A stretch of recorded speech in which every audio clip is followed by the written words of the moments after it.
Everybody, it's Connor McIver, Connor with Honor. I know insurance is a big sticking point for a lot of people, especially if they're thinking about selling or purchasing real estate. And something that I always have to brag about is the relationship I have with Scott Wilk. He is an insurance broker. Here he is. I want to bring him on.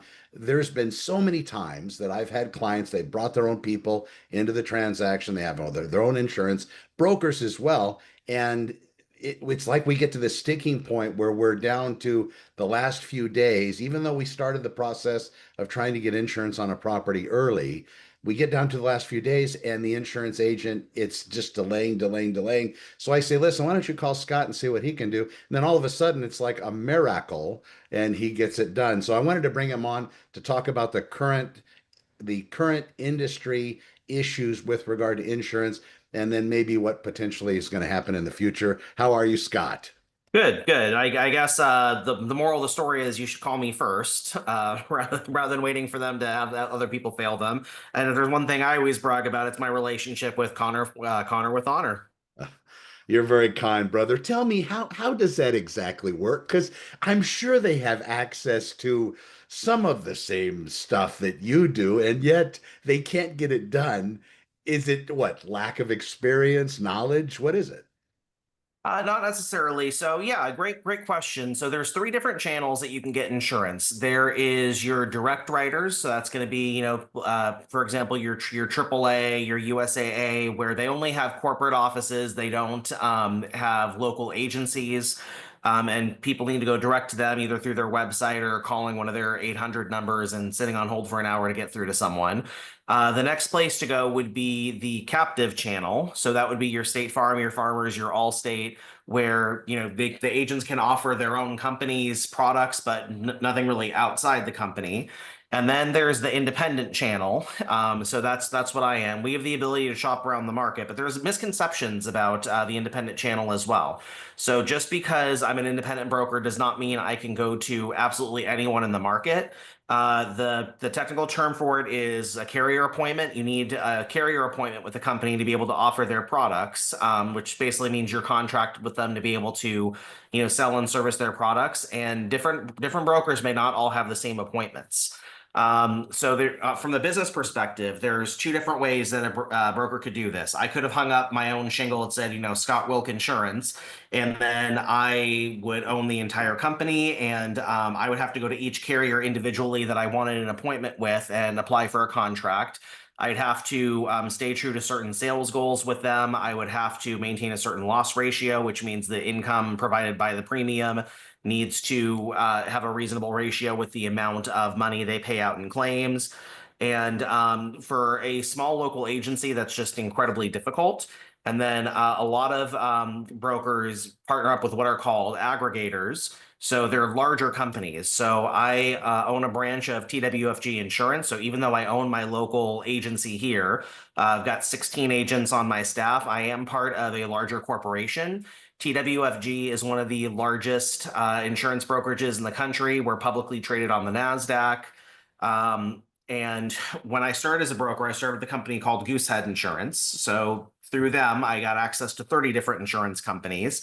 From Goosehead, I migrated over to Penguin Insurance, clearly because I've got a thing for birds. And then when I went to Penguin Insurance, I went from 30 companies to 60 companies. And then a handful of years ago, TWFG acquired Penguin.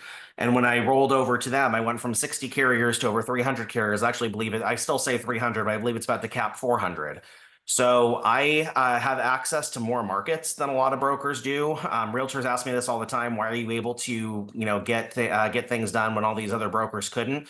It may not necessarily be because I'm so special, but through my affiliation with my larger corporation, I have access to more markets. When you talk about not being special, I have to counter you on that. You actually are. And the only reason being is I've had clients give me feedback about your services.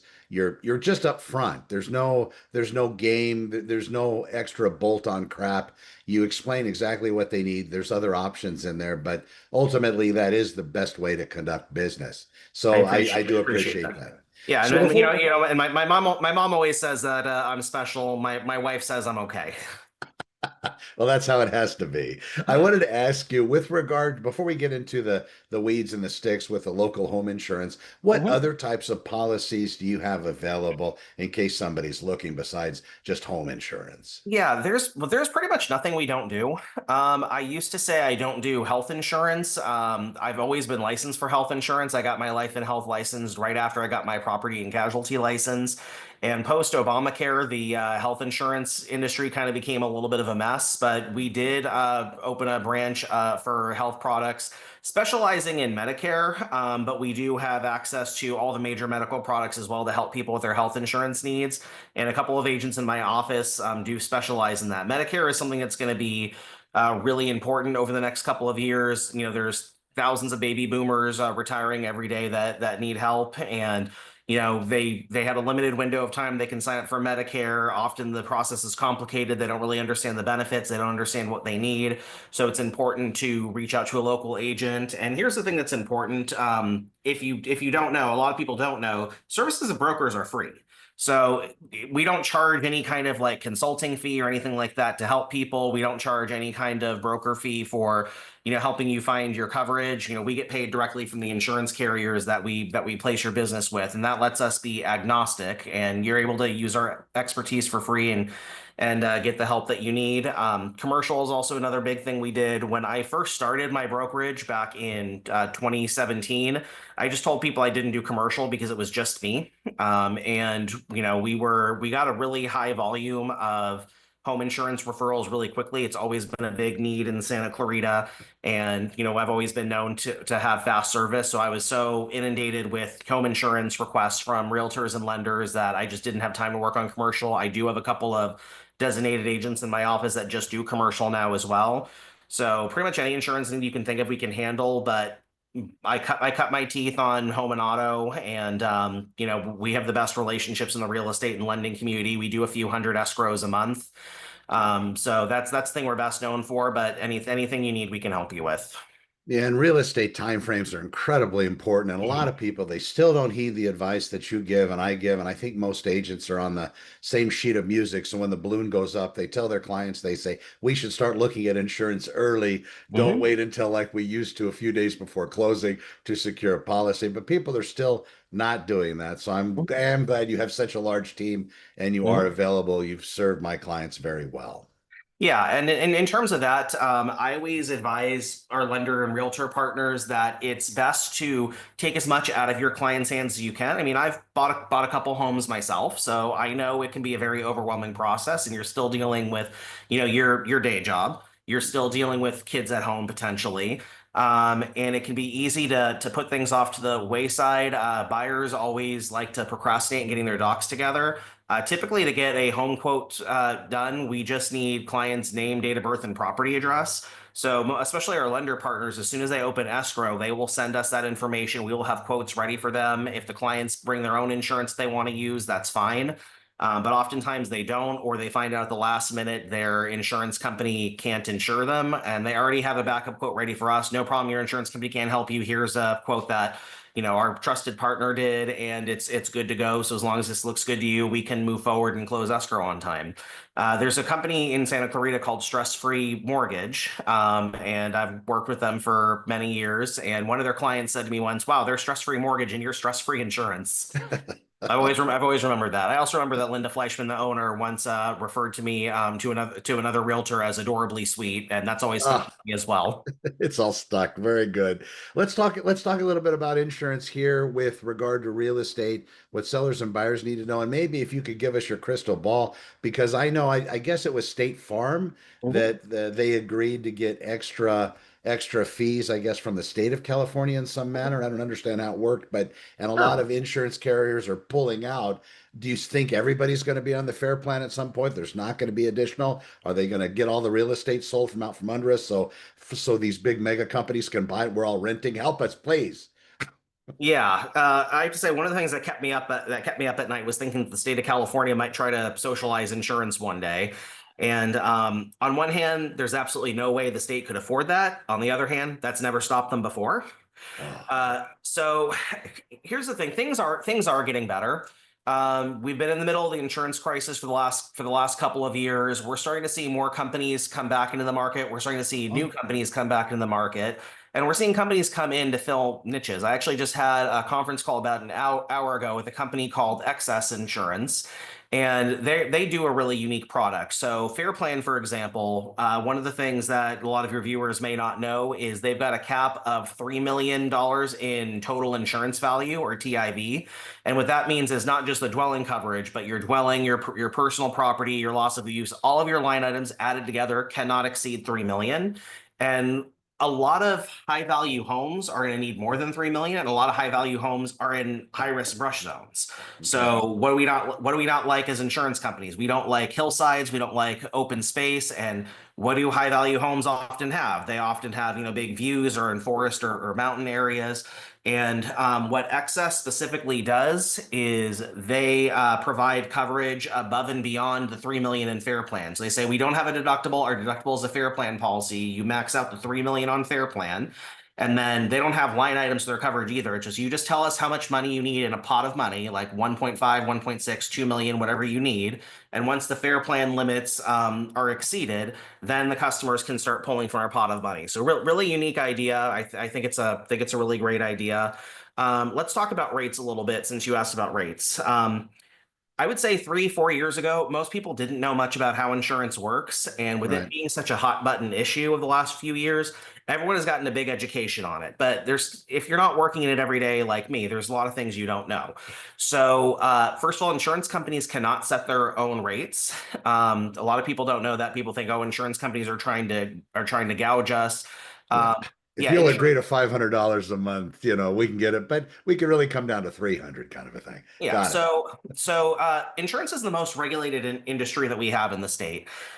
When a company wants to change their rates, either up or down, they have to file a request for a rate change to the Department of Insurance, and it needs to be approved by the insurance commissioner.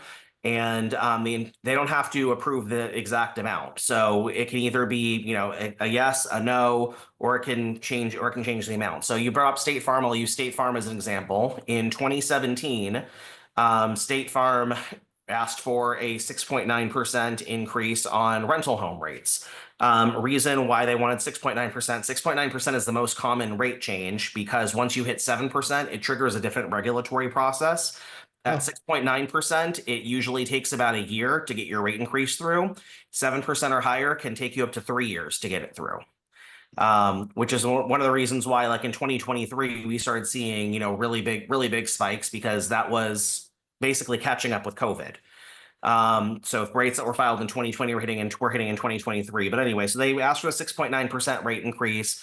The Department of Insurance said, actually, we think you need to give a 3% rate decrease. So State Farm sued over it, and then a judge said, "Oh, I actually think you need to give a 40% rate decrease. It's 40." And all of a sudden, their rates were cut almost in half. I was still a State Farm agent at the time. I had already signed my contract to go independent, but I hadn't officially reached my end date yet. And State Farm said, "Well, we're really underpriced in this market segment now, so we don't want this type of business. We're not going to shut down production, but don't market it. If a customer asks you for it, you can provide it, but don't be advertising it." So what does every State Farm agent in the state do? They advertise it like crazy because they know it's unbeatable. So it lasted, I would say, under 2 weeks, and then we get another memo from corporate. Okay, we're shutting down rental homes in the state until we get rate sufficient. That was 2017. Here we are in 2025. It's still shut down, and actually a lot more things are shut down now. And they just have never been able to get those rates sufficient. And yeah, you piss off a judge, as we've seen even lately in the political world. mhm, Yeah, they're pretty powerful. That's scary. yeah. Yeah, judges absolutely have a lot of power. So, what insurance carriers need to do, because there's also the kind of misconception that they take, billions and billions in profits, and some years they do, some years they don't. So, State Farm has lost in excess of $6 billion a year over the last 3 years. That's 6 billion, Billion, six billion billion. with the B each year. The question is, how do they manage to do that? It's like, well, if you're $100 billion company, you're not necessarily gonna go out of business, but if you lose, a few billion here or there, but still over time, it's adding up, which led to them. basically shutting down all production in the state, which led to their 78,000 non-renewals that they put out last year. Because what we look at is we look at what's called the law of large numbers, and we say uh, this market segment, maybe this zip code, this type of home, whatever it may be. We have people called actuaries that crunch all the data to figure out what the actual risks are on different risks and different type of risks. And they say statistically, we're supposed to have to pay out X amount in claims over this type of risk. If we're only collecting this amount of premium and it's below the estimated payouts we're going to have, then we're going to be in trouble. Because then what happens is our loss ratio is the actual payout. So let's say we take in $1 billion in premium and we pay $1 billion in claims. That's a 100% loss ratio. When we got to COVID, what we saw is hyperinflation. So a 2x4 piece of board used to be $1.40. It went to as high as $12 during COVID.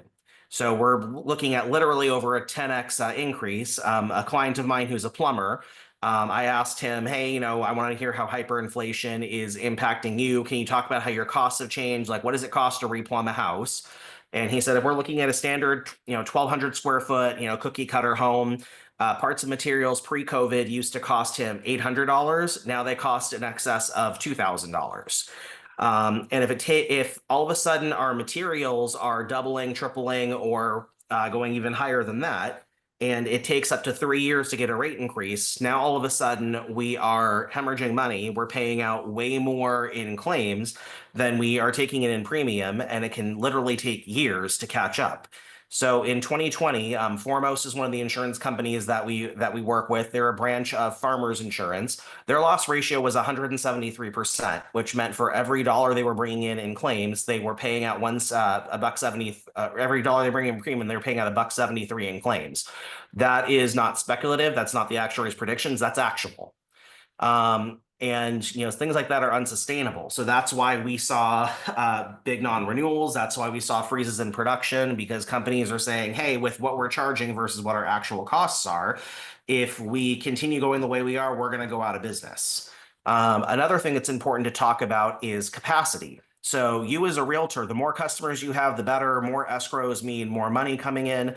With insurance, it's not actually that way. Insurance is one of the only, if not the only fields where they want competition, because every customer they bring in has risk. So we can look at a lot of the areas in the last several years that have had massive wildfires. We can look at Paradise, where basically entire city of Paradise burned down. We can look at Malibu. I had a customer who had a total loss in Malibu. He sent me a video from his phone when he was at, the rubble was his home. He just did a circle. His whole neighborhood was gone. So if we'll just continue to use State Farm as an example. So if you're State Farm and you insure 100% of those homes, you're taking 100% of those losses. And what is that actual loss going to be? Let's say your home is insured for $1 million a dwelling. You're not just paying out $1 million in dwelling. You're paying out $1 million in dwelling. Then you're paying an additional 25 to 50% on top of that for your additional replacement cost coverage. You're paying out a minimum of an extra 10% on top of that for your building code upgrades. You're probably paying minimum of $500,000 for personal property, probably at least a few $100,000 for additional living expenses for someone to live somewhere else. So that home that's insured for $1 million could end up costing a couple $1,000,000 in the event of a claim. And premium pre-COVID for something like that was probably only like $1,000 or so. So it takes a lot of years of paying premium to catch up on that. And So they probably never increase those rates, not enough to at least account for the changes in the economy and the changes in building costs. So now they just pause and they won't make any payouts until, I mean, how long does that take? That was a big issue yeah. with people like, we've been paying insurance. Why aren't they covering me? Why are they pulling out? Do they have that right? I guess that's a good question. Yeah, so and that's going in a different direction. We can talk about that really quickly. So in terms of claims payouts, insurance companies have to maintain a certain amount of cash reserves, and then admitted carriers are also reinsured through the California Guarantee Association, but they're only reinsured up to $250,000 per customer. Hmm. But the important thing is to make sure you're dealing with an agent that is insuring your home properly, because a lot of the issues that we have revolves around agents not providing proper coverage, and this is going to scare the blank out of all the people listening. Let's say your home is insured for $1 million. Let's say you're it takes $1 million to replace your home, and you only have it insured for $800,000. Now, what you Okay. would think is you're $200,000 underinsured.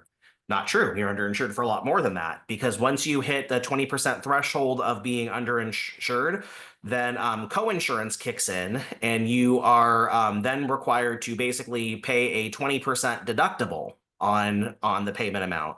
So not only are you underinsured by 20%, but you're also losing an additional 20% off the total claim payout. Oh my God. And here's the thing also about Fair Plan. Uh, So insurance is a contract. People say that, oh, insurance companies don't like to pay. Insurance is a legal contract. If they have to pay, they're required to pay, and they're required to pay what the contract says they have to pay. Where things are often like missed is if the agent misses something.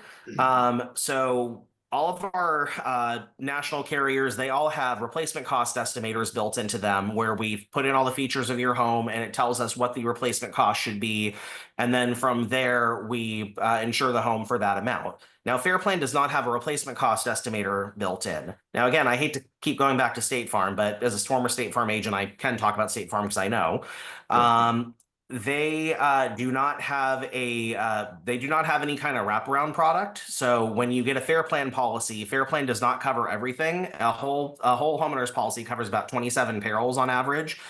Fair Plan, a lot of agents will say Fair Plan only covers fire. That's not true. That's a misconception. It covers Okay. about nine. But you do need to purchase a separate wraparound policy to cover the remaining 27 perils. State Farm agents do not have access to that. So a lot of State Farm agents that I know will just sell a Fair Plan policy and then not do a wraparound policy. Good State Farm agents refer the customers to me. And then if I can get them a policy outside of Fair Plan, they just tell me to do it. And if I can't, they do the Fair Plan policy and they have me do the wraparound policy. But when we do something that has to be Fair Plan, is we do the wraparound first, because through the wraparound policy, we can run the replacement cost estimator. And then I know how much the home needs to be insured for. And then we use that number for the Fair Plan policy. State Farm agents, we just, see, and a lot of other agents, we just kind of see them putting in whatever numbers that they want. And they're not actually going through the data and going through the time to do a replacement cost estimate to know what they need. So I get State Farm agents saying, hey, I need you to do this wraparound policy for me. And I'd say, tell me what dwelling amount you use so we can do equal or better. They'd say, oh, we're doing 400,000. I'd run the replacement cost estimator. Actually, you need to give them at least 650,000 in order to be properly insured. Then they need to go back and increase their numbers. So I think that's where a lot of people kind of get into trouble, just because the agents aren't writing it properly. It doesn't really have as much to do with Fair Plan. And actually, my total losses on Fair Plan this year, the customers have been pretty happy with how they've been going so far. But Um, that's because you bundled that with other services, so they had complete coverage. Is that right?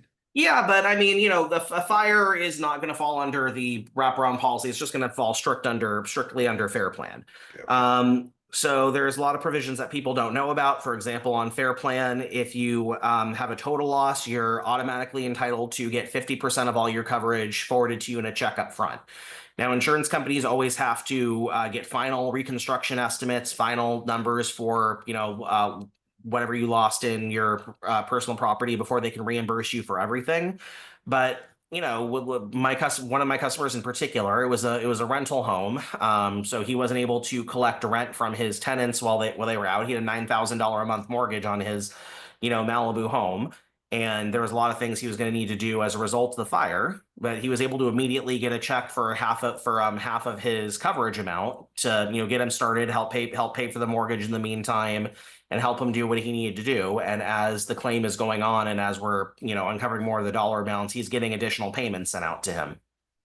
So far it sounds like more insurance, there's more insurance interest coming back into the state with some maybe nouveau concepts. The one quote that you sent me recently, I don't know if you recall it, but it involved the Fair Plan, and then there was that additional insurance coverage as well bonded with it, I believe. Is that Mhm. correct? Yeah, that's probably what we Okay. were talking about, the supplemental wraparound policy. So the technical term is a difference in conditions or a DIC. And Okay. these are often provided by homeowners insurance companies, and they just have a special endorsement, which is the insurance word for change the policy. As someone who used to work in politics before, insurance endorsement used to mean something different to me. Getting my insurance license was kind of like learning a new language for Oh, a I while. bet. But basically, what it does is this difference in conditions endorsement removes the nine perils out of the policy that Fair Plan covers. So then the idea is the two of them, wrap around each other to create one complete homeowners policy. That's fantastic. Tell me what the people that are currently purchasing and selling real estate, we'll talk about sellers first. What's that perfect scenario? Because a lot of them have insurance broke coverage that's not going to be there anymore once they sell that house. So Correct. I know we have buyers asking, well, who's their insurance? In a lot of cases, it doesn't exist. What's a good way to maybe cut that off at the pass for a seller? I would just say shop early. As soon as escrow opens, reach out to me. We can get a quote done for you. Most of our quotes are going to be instant approval. There are some small exceptions where it can take a little bit of time for underwriting to approve. But I would say that's less than 10%, maybe less than 5% of the quotes that we do. But still, it's good to shop early just so we make sure if we do need underwriter approval, we're not scrambling at the end. One of my biggest things is I want to make sure that your customers can close their escrow on time, move into their homes on time, and I never want insurance to be the reason why an escrow is delayed. So that's why I always say, shop early. If you need to close at 12 and you're coming to me at 11 o'clock for to get homeowners insurance, we probably can do it. But if it's not absolutely perfect, if we're going to need, any kind of underwriter approval, then that's going to cause an escrow delay. And it's amazing how often they'll blame me. It's like, oh, you're delaying our escrow. It's like you waited until the 11th hour to call me. You gotta give me Welcome to sufficient. You the gotta give me club. sufficient time to help you out.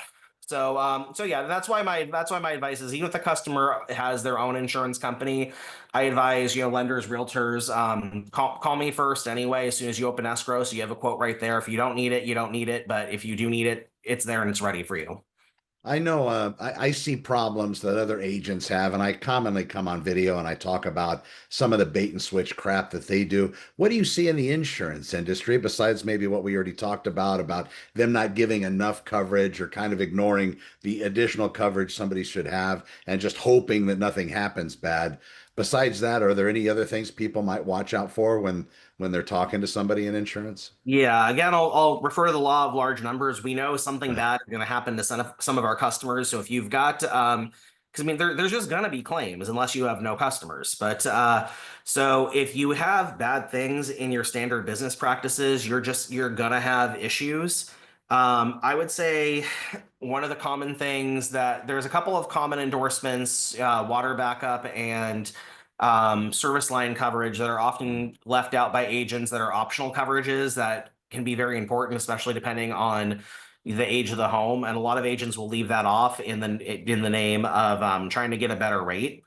Uh, in terms of underinsuring homes, I would say more so than I would say more so it's ignorance rather than an agent trying to win on price. I'd say 10 years ago was probably different. My first job in insurance, I worked for a State Farm agent who's going to remain nameless. And when this person was training me, they showed me the replacement cost estimator and they were manipulating the replacement cost estimate to get the dwelling amount lower to get a better price.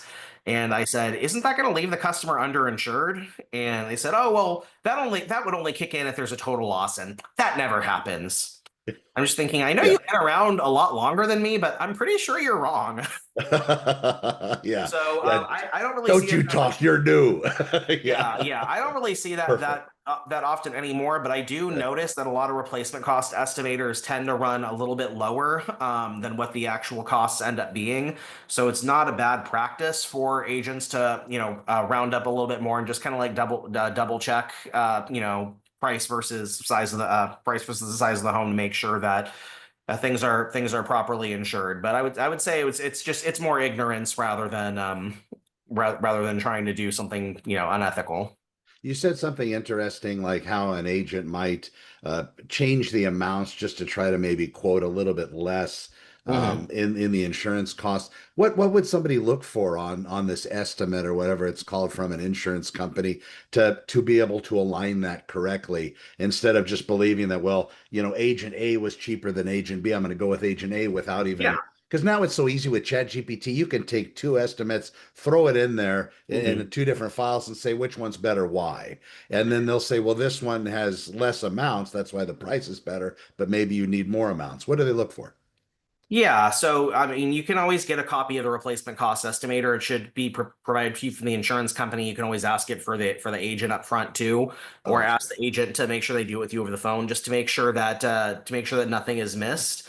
And then you can also just look at the price per square foot. So I mean, I would say that pre-COVID, a lot of homes were getting insured for like 200, $250 per square foot. Not really realistic anymore. And I would say, a lot of the homes in Malibu, for example, are costing like $500 per square foot or higher. It depends on the construction materials you use. It can depend on your geographic area. The replacement cost estimators normally have those variables, built in there for that. But I mean, I would say like at a bare minimum, if you're being insured for under $300 per square foot, probably insufficient. And you'll see that on one of the documents that they send you. Yeah, you can just look at the dwelling and then look at your square footage and then just do simple division. Oh, okay. I see what you're saying. That It's makes funny. sense. One of the big lies we heard as kids is you're not going to have a calculator with you wherever you go, and now we do. So Yeah, they're everywhere. That's absolutely right.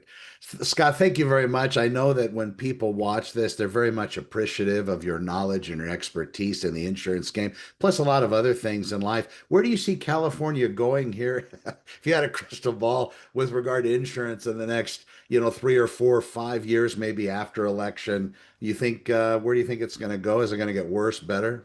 yeah, I think better. So and I mean better is a relative term. So I mean rates have come up. I think they're going up a little bit more. I don't think they're coming down anytime soon. That just has to do with reconstruction costs. One of my opinions that we don't hear talked about a lot in terms of insurance is just how the inflation crisis has really accelerated things as well. So I mean, I think if we get our economy more under control and we get prices down, that's going to cause insurance rates to come down. Same thing with energy prices. So energy prices play a big impact because it impacts the shipping costs for materials. So when gas prices go up, materials go up because it costs more to transport the material. So if we're able to get gas prices down, then that helps as well. State of Which doesn't California. look like it's going to happen, unfortunately. It's What, nine happening. dollars a gallon? Are we kidding? It's happening everywhere but California. Nationally, gas prices were down last I heard 80 cents a gallon. But California, we have a group called the California Air Resources Yeah, Board. That's an unelected group of bureaucrats that is able to perfect. arbitrarily pass regulations that with no checks and balances by the voters that impact people. So, in January, they passed an extra $1.40 a gallon fee on California, and they just raised it by another, I think I read 68 cents a gallon. Yeah, So that we're was a bad. so once that fully kicks in, we're going to be paying over $2 a gallon more this year than last year just in new fees from the California Air Resources Board. That should really tick people off. And again, I think most people don't stay informed and they don't really know what's going on. But I think if more people knew that, they'd be absolutely outraged by that. And that's gonna impact the insurance industry. But just in terms of in general. Yes. Loss ratios are stabilizing. Some of the insurance carriers are actually starting to turn a profit. We have more companies that are coming in. One of the points that I was starting to make earlier, and we kind of got off on a tangent, is about capacity. So as we said, insurance companies don't want too big of a market share in any particular areas because if there's a big disaster, they'll take a big bath. So we have what's called capacity restrictions. They only allow themselves as company policy to insure X amount of homes or X amount of percentage of a market share in certain communities. And when there is a healthy market and more companies competing, um, insurance carriers don't have capacity issues. They're taking in their premiums from the homes. They are Interesting. prepared to take their one-off claims, or if there's a disaster, they're prepared to weather the storm, so to speak, and pay out for that disaster. But if you got too big of a market share, it becomes an issue. So what we saw happen, especially in Castaic, that Castaic was really affected by this. A lot of people in Castaic felt like they had a revolving door for their insurance company for a while.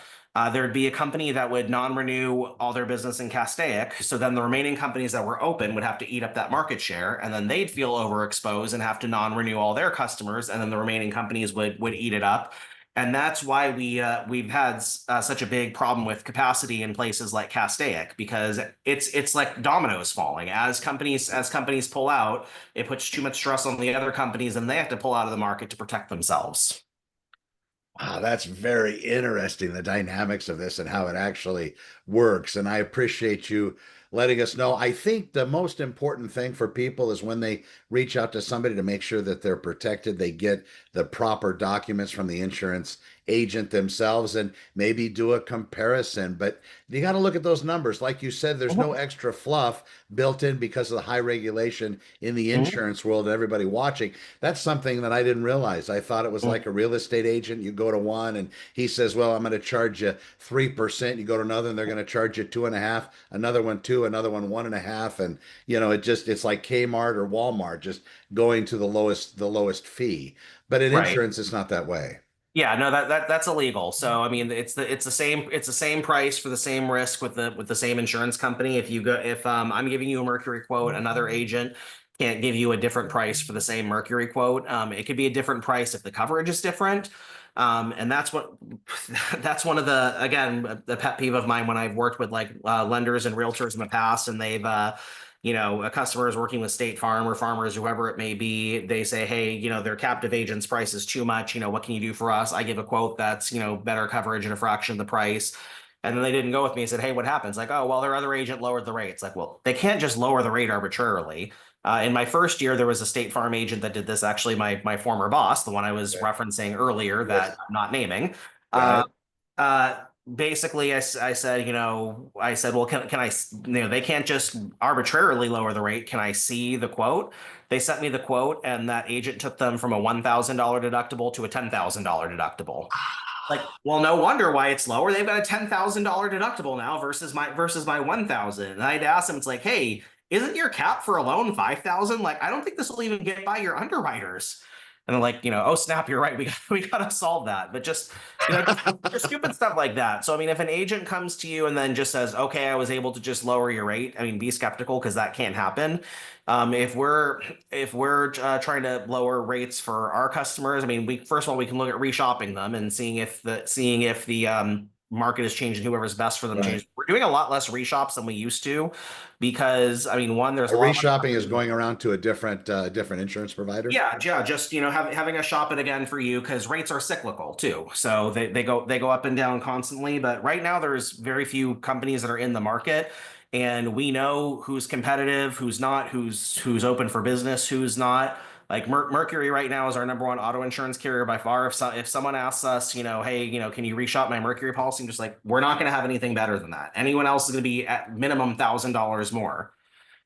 So it's not really worth the time to reshop at this point. Now that may change in the future as other companies come back into the market. But right now that's the case. But then the other thing we do is, if we have to keep them with the same insurance company, we can look at changing coverage. So pre-COVID, our default deductible was $1,000, and that was reasonable. Average home insurance premium at that time in California was $925. So wasn't too much savings between $1,000 deductible and a $2,500 deductible.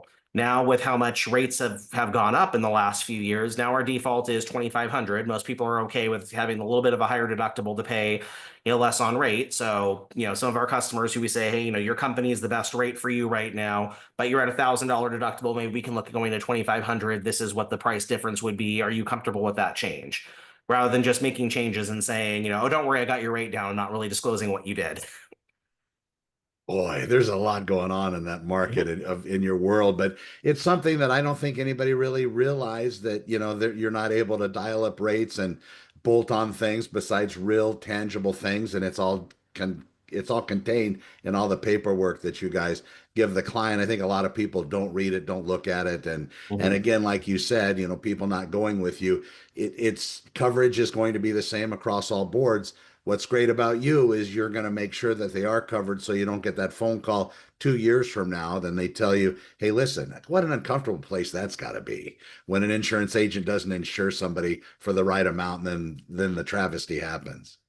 Yeah, and it's always important to make sure you disclose everything to your insurance broker as well. I always say just treat me like your attorney. I'm only going to give you the advice that's going to be helpful for you. That's a matter of claims. That's a matter in underwriting. So for example, if you're going to use your home for Airbnb, that's something you need to disclose to me because not a lot of insurance companies aren't going to take that. So, and people will just say it's like, oh, well, I don't want my rate to go up. So should I not tell you? It's like, no, you should tell me because I don't want you to have a claim and not be covered because you didn't tell me something. So if I had a Barbie and a Beanie Baby collection and a Mhm. room committed to storing 340 Barbie dolls and 680 Beanie Babies, would that be something I would tell you about? I mean, if they're high value, so if I you don't I have a don't have that. yeah. Yeah, so just hypothetically, like, insurance companies have caps for high value items such as jewelry, fine arts, firearms, gold, silver.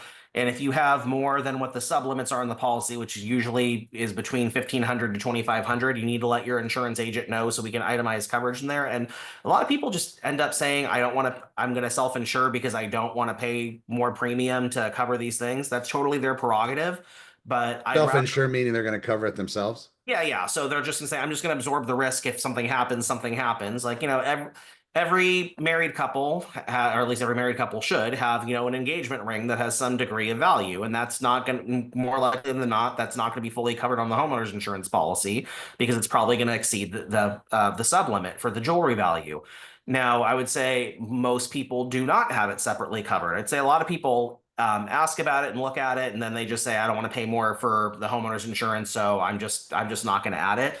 But I would rather have the conversation with you and have you know what your limits are and have you decline the coverage with me rather than have you have a claim down the line and not be properly covered and just say, Scott, you bastard, you didn't tell me. And with regard to the engagement and marriage ring, maybe years later they're not really worth the ring anymore. So you really Mhm. don't care. Yeah. Sorry. Okay. Very good. I appreciate you coming on today. Mhm. Thank you very much for giving our audience an education with regard to insurance. What's the best place for them to reach out to you, please? So, I mean, you guys can call me 661-313-3762. I'm on Facebook. I get lots and lots and lots of business through Facebook. People are online constantly asking their neighbors, hey, I just got non-renewed or my rate just doubled on me. Who can I call for insurance? And I mean, I would say we get between 3 to 5 people on Facebook a day reach out to us looking for insurance quotes. Oh, wow. And then, you can email me. I'll give you my Gmail because it's easier and it forwards to my office anyway. So that's scottwilkinsurance@gmail.com. So Scott, SCOTT, Wilk, WILK, insurance spelled out at gmail.com. Perfect, Scott. I appreciate it. Scott Wilk, WILK, insurance at gmail.com, 661-313-3762. And also on Facebook, that's going to be also Scott Wilk Insurance on Facebook. I don't have a separate business page. I just keep everything Okay. together on one. So it's I'm just under Scott Wilk Jr.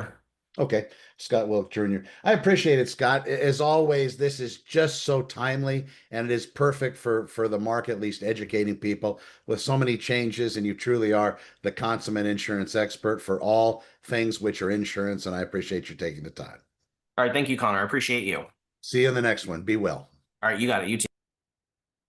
Ladies and gentlemen, Scott Wilk, just a awesome, awesome individual. Talking about insurance, with all the changes in California, talking about the money that's been spent, and seems like we're facing this major issue with regard to gas prices. They're going to be going up, and it just doesn't seem to be a lot of control. There's a lot of people on YouTube talking about the current political stance in the state and how that's creating a lot of issues. I don't know what side of the fence you're on with regard to that, but I don't know if it's justified to have us pay more for fuel, and that's going to impact everything else. It seems like that local economy here in our state of California, while it's always touted and bragged that we have, I guess, the fourth largest economy in the world, you would think financially we would be better off. I don't know if to have the fourth largest economy in that world, if that means we have to be more broke from a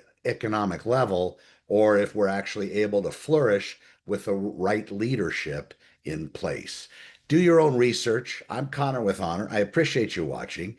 And that was Scott Wilk, just an outstanding individual. We will see you in the next one. Have a great day, ladies and gentlemen, and thank you for watching.